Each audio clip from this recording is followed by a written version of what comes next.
रेखा अपनी बेटी सानवी के साथ एक छोटे से मकान में रहा करती थी। उसके शौहर का हाल ही में हादसा हो गया था, जिसकी वजह से उसका इंतकाल हो गया। रेखा का तन्हा सानवी को लेकर जिंदगी बसर करना बेहद मुश्किल हो रहा था।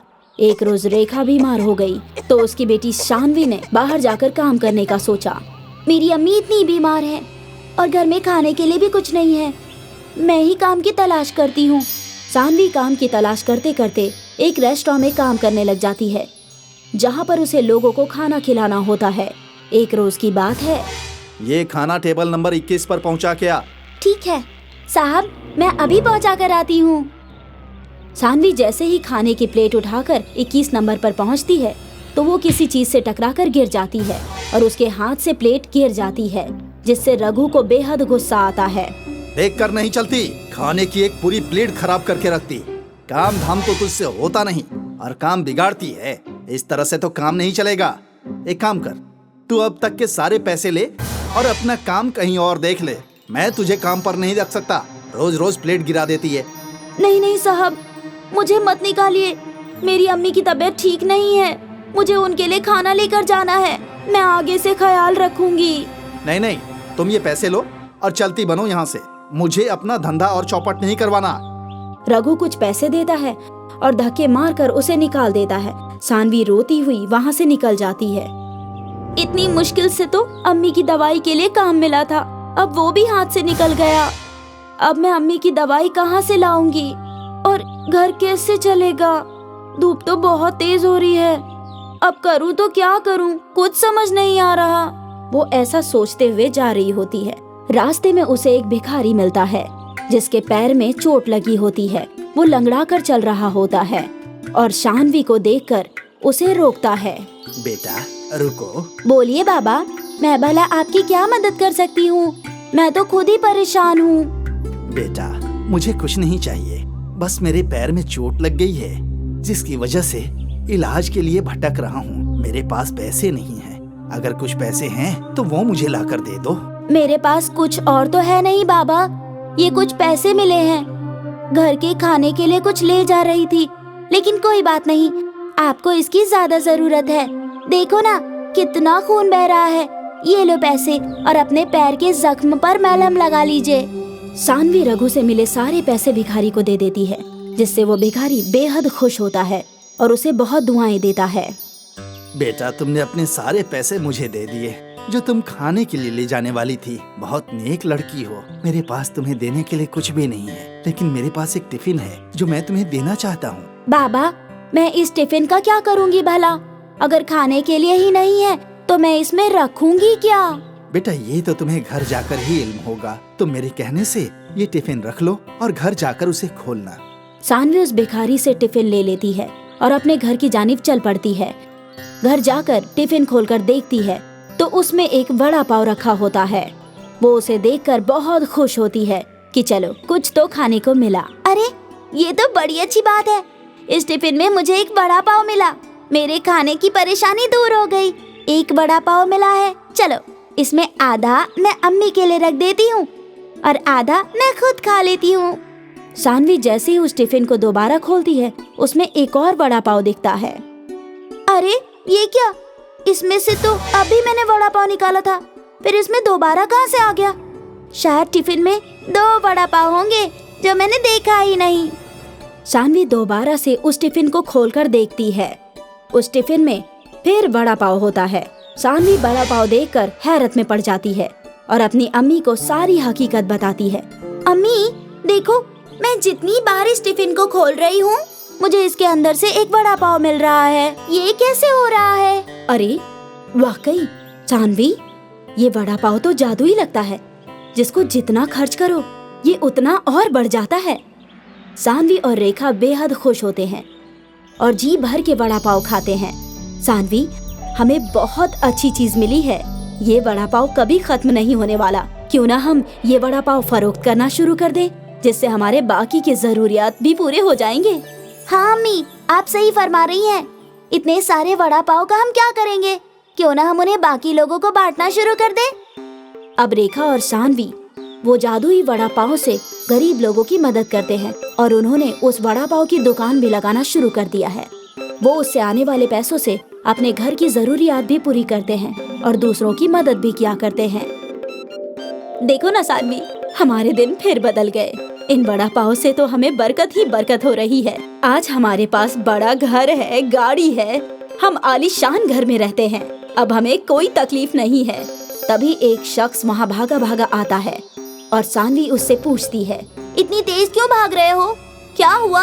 अरे कस्बे के पास जो बांध है वो टूटने वाला है। पूरा कस्बा खाली करने का हुक्म आया है। अगर वो बांध टूट गया तो पूरा कस्बा का कस्बा उस बांध के पानी में बह जाएगा।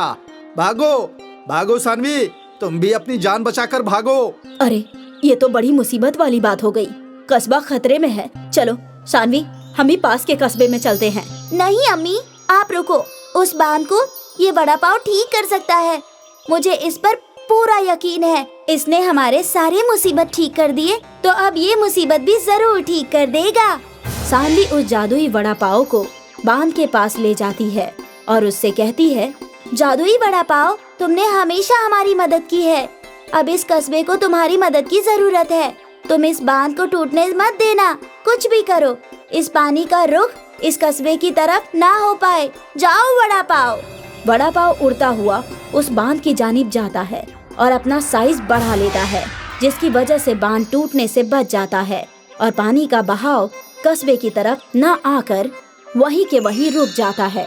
ये सब कस्बे वाले देखते हैं तो सब सानवी का बहुत बहुत शुक्रिया अदा करते हैं, उसे मुबारकबाद देते हैं। सानवी, तुमने वाकई कमाल का काम किया है। तुमने कस्बे को बहने से बचा लिया। हम सबको तुम पर फक्र है। सभी कस्बे वाले सानवी के लिए खुशी से तालियां बजाते हैं। अब सानवी और रेखा उस जादुई वड़ा पाव के जरिए सबकी मदद करते हुए अपनी जिंदगी बसर करते हैं। रेखा अपनी बेटी सानवी के साथ एक छोटे से मकान में रहा करती थी।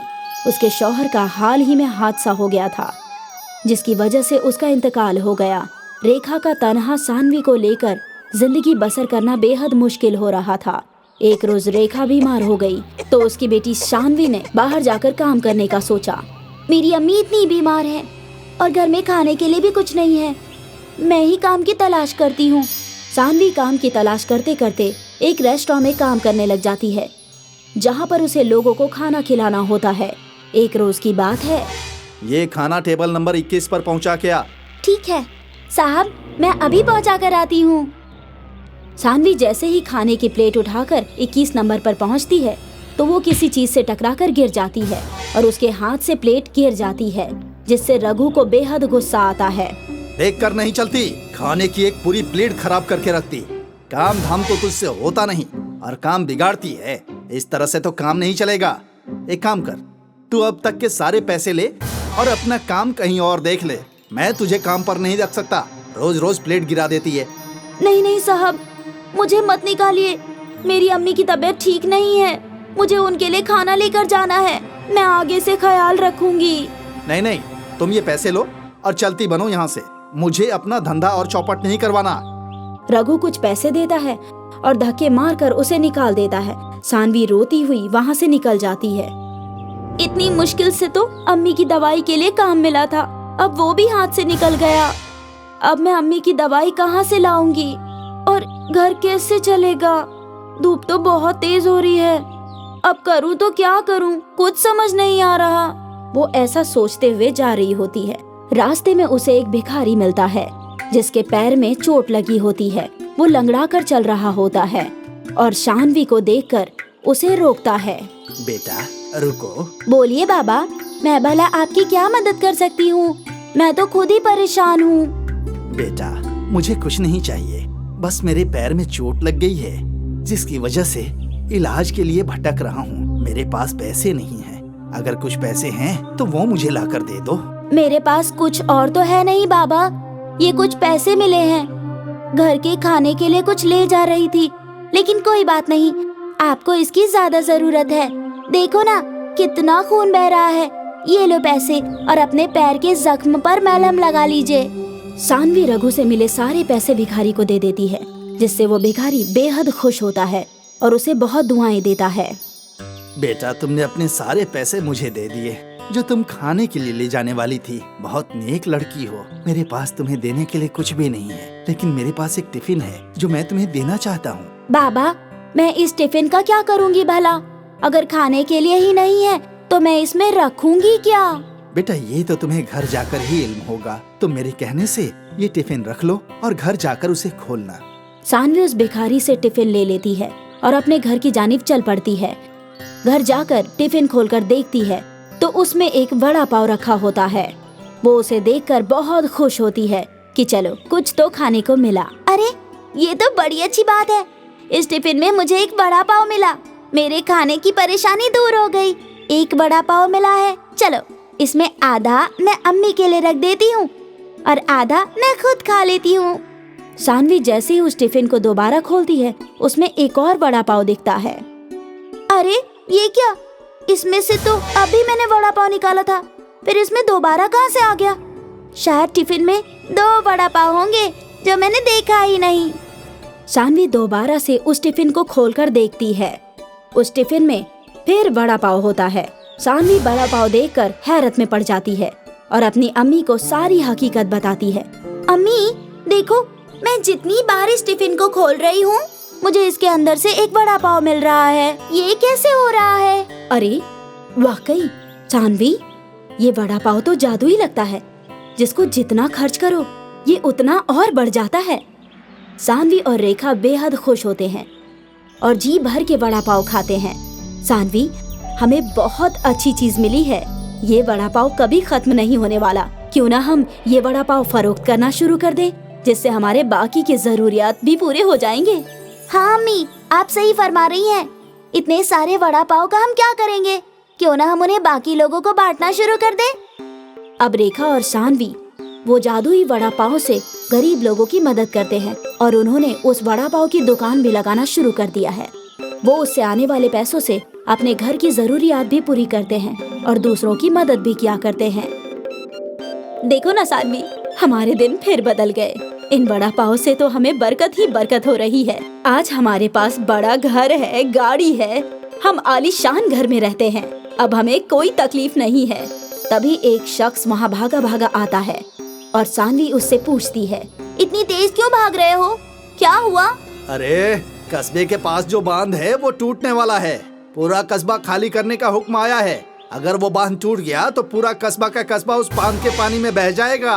भागो भागो सानवी, तुम भी अपनी जान बचाकर भागो। अरे, ये तो बड़ी मुसीबत वाली बात हो गई। कस्बा खतरे में है। चलो सानवी, हम ही पास के कस्बे में चलते हैं। नहीं अम्मी, आप रुको। उस बांध को ये वड़ा पाव ठीक कर सकता है। मुझे इस पर पूरा यकीन है। इसने हमारे सारे मुसीबत ठीक कर दिए, तो अब ये मुसीबत भी जरूर ठीक कर देगा।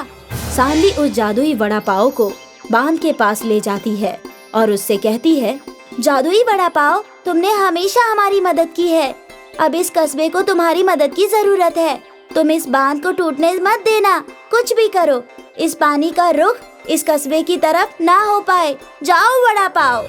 वड़ा पाव उड़ता हुआ उस बांध की जानिब जाता है और अपना साइज बढ़ा लेता है, जिसकी वजह से बांध टूटने से बच जाता है और पानी का बहाव कस्बे की तरफ न आकर वहीं के वहीं रुक जाता है।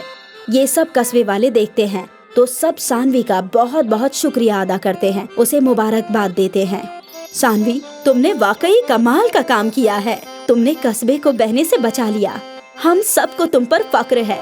सभी कस्बे वाले सानवी के लिए खुशी से तालियां बजाते हैं। अब सानवी और रेखा उस जादुई वड़ा पाव के जरिए सबकी मदद करते हुए अपनी जिंदगी बसर करते हैं।